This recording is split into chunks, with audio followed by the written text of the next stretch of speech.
Et que je voulais vous faire partager, c'est sur le site d'Arte. C'est des épisodes de 3 minutes sur l'histoire de la musique. Chaque séquence évoque un artiste. Alors ça peut être Serge Gainsbourg, David Bowie, Arcade Fire ou Étienne Dao. Une pastille, un angle et des infos. Et quand il s'agit de parler de Johnny Hallyday, évidemment, il est question d'amour, mais de celui de ses fans.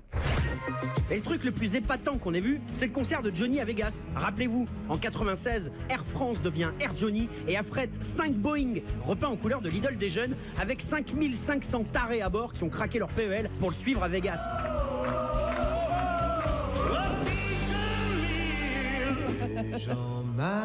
Vous vous souvenez de cette histoire de Boeing, Guy, qui allait pour Vegas Bien pour sûr, le concert de Johnny Hallyday? C'est bien vrai, sûr. ouais, tout à fait. J'avais en première partie de Johnny, il y avait Fred Blondin, qui était un chanteur pour qui j'avais écrit un album, qui avait fait ce déplacement à Vegas. C'était incroyable. Ils avaient loué le casino. Mais à Vegas, il n'y avait que des Français, donc. Il n'y avait que des Français. Bah oui, comme à chaque fois qu'on Et dit ils ont machin, pris tous le même triomphe à avion. New York, Voilà. il y a la diaspora. 5 évidemment. avions d'un coup avec que des Français. Alors l'ambition de Tape, ce programme, c'est vraiment de rembobiner l'histoire de la musique en 3 minutes chrono, raconter une anecdote, alors drôle ou pas, mais c'est surtout apporter une petite info qui vous permet de faire la maline ou le malin dans votre dîner en ville ou votre dîner de Saint-Valentin.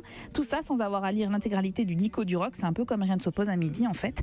Alors quel est le lien entre Indochine et Indiana Jones? Quel objet a inventé Neil Young? C'est à vous de vous balader dans cette vidéothèque gratuite à retrouver sur le web. Et puis vous pouvez aussi poursuivre cette exploration musicale sur le site d'Arte en profitant des captations de concerts. Je vous recommande notamment ceux de Didi Bridgewater et de Camille qui sont en ligne encore en ce moment. Et c'est tout ça, c'est sur le site arte.tv et c'est gratuit. Profitez-en.